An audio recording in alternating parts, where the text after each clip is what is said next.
I opened my eyes and saw blood on my hands. I didn't know whose blood it was. The room was spinning. My heart was beating fast, like it wanted to escape from my chest. I looked around. The curtains were open, and the sun was shining. Everything looked normal, but something felt wrong. Very wrong. I stood up slowly. My head hurt, like someone had hit me with a stone. I walked to the bathroom, splashed cold water on my face, and looked into the mirror. That was when I saw the note stuck to the glass. You said you'd never forget. But you did. My name is Ada. I'm 32 years old. I live in Enugu. At least, that's what I remember.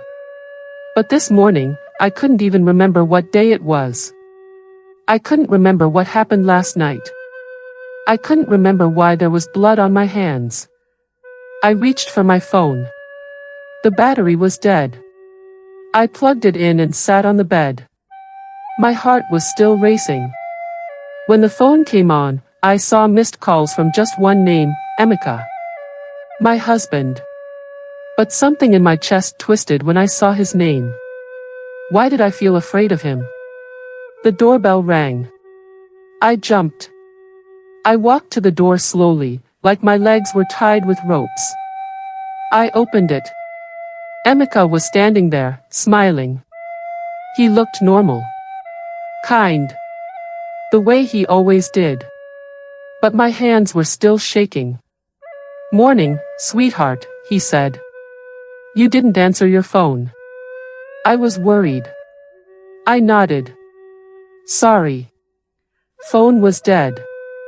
He stepped inside and kissed my forehead. "Did you sleep well?" I almost said yes. But then I saw something. A deep scratch on his arm. Fresh. Bloody.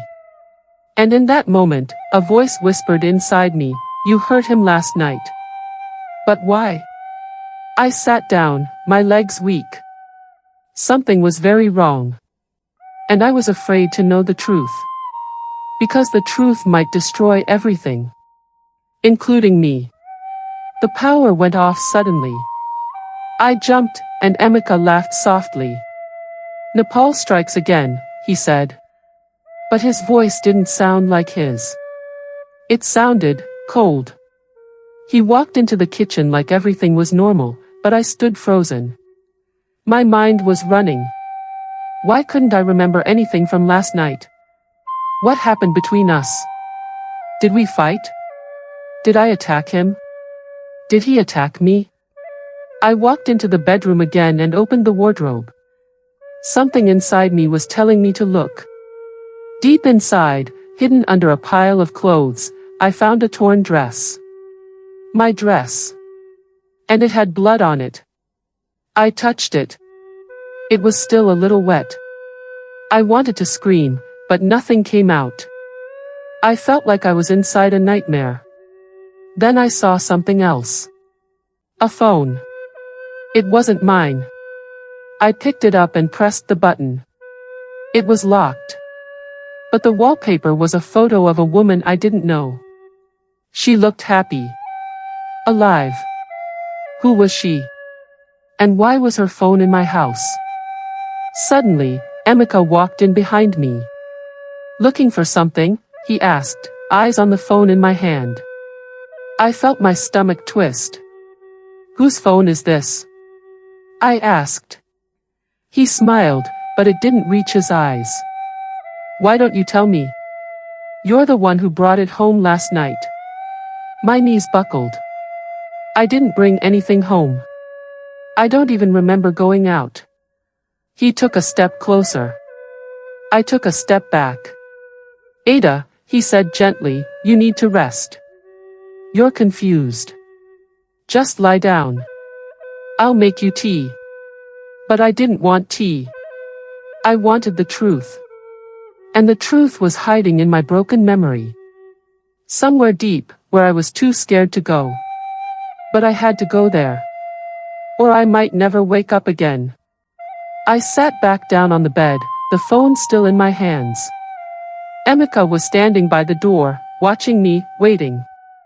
I could feel his eyes on me like they were burning holes through my skin. I had to know. I had to understand what happened. What was this woman in the photo to me? Why did she seem so familiar? But the more I looked at the phone, the more my head ached, like a pressure was building inside my skull. Emeka moved slowly, like he didn't want to startle me. He walked to the window and pulled the curtains closed, even though it was still early and the sun hadn't fully risen. The room felt colder suddenly. "Let me make you that tea," he said again. His voice was soft, but I could hear the command beneath it. It wasn't a request. It was an order. "No," I said, my voice cracking. "I want to know whose phone this is." My words came out more firmly than I felt. I wasn't going to back down. He didn't answer right away. His lips pressed into a thin line. His eyes were dark, like they were hiding something dangerous. "I don't think you should look into it," he said finally, stepping toward me. But my hands were shaking now, and the phone felt too heavy to hold.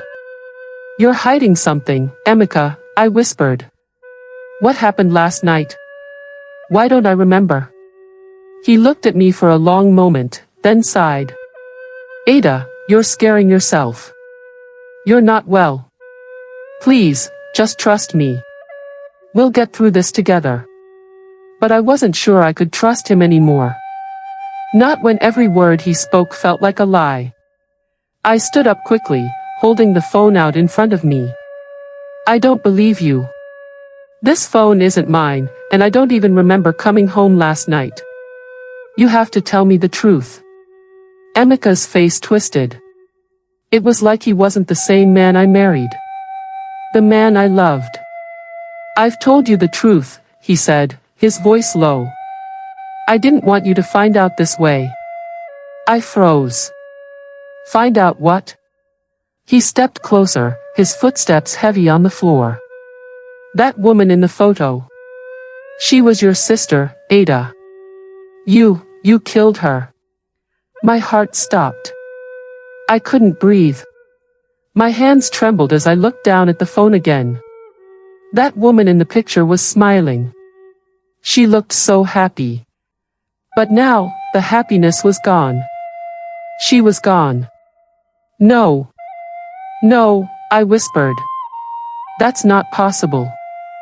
I would never hurt her." Emeka's face softened. He walked toward me slowly, reaching out to touch my arm. "You don't remember, but you did. You had a fight with her. It got out of hand, Ada. You killed her, and then, you forgot." I stepped back, my legs shaking. "This is a nightmare. This can't be true." "It is true," Emeka said quietly. "And I'm sorry you had to remember it like this." I looked at him, the man I had trusted, the man I had loved. But now he was a stranger. Everything felt wrong, like I was drowning in a sea of lies. And I wasn't sure I was going to make it out alive. I needed answers. But what if the truth was more than I could handle? I felt like the ground was falling away beneath me. The world around me was spinning, and all I could hear was the thumping of my heart, loud and frantic in my chest. Emeka's words echoed in my head like a broken record. "You killed her." My body shook as I backed away from him. I couldn't breathe. My lungs felt tight, like they were being crushed from the inside. "I didn't," I gasped, but the words wouldn't come out. "I didn't kill anyone." He looked at me with sad eyes, his face a mix of guilt and pity. "Ada, please. You need to stop fighting it. We've been through so much together. Don't you remember? You loved her so much, but something happened. I tried to help you, but..." "No!" I shouted, my voice breaking. "I don't remember. I swear, I don't remember anything." I clutched the phone tighter, trying to make sense of it all. The photo of the woman smiled back at me, so full of life. My sister? How could I not remember her? The pain in my head was getting worse, stabbing like needles. I sank to the floor, holding my head in my hands, my vision blurry. The room seemed to close in on me, the walls pressing against me like they wanted to crush me. Emeka crouched down beside me, his hand on my shoulder, but I flinched away from him. Ada, he said softly, I'm sorry. I really am. But you need to accept the truth. You can't keep running from it. I didn't want to hear it anymore. The truth felt like a heavy weight I couldn't bear. Please, stop. My voice was barely a whisper. I just want to remember. I need to remember. Emeka stayed silent for a long time. Then, he stood up slowly, his face unreadable. You'll remember, Ada. But you're not going to like it. I felt tears start to sting my eyes, but I didn't want to cry. Not in front of him. Not in front of anyone. The silence in the room was thick. My mind was screaming, but all I could do was sit there, staring at the phone in my hands. I wanted to throw it away, burn it, destroy the evidence. But what if it held the key to everything? What if the answers I needed were hidden inside it? Suddenly, I remembered something. A flicker of a memory. A voice in my head, calm and soothing. It was my sister's voice. It wasn't clear, but it was there. She had said something to me. Ada, don't forget. Don't ever forget what he did. I stood up quickly, the words echoing in my mind.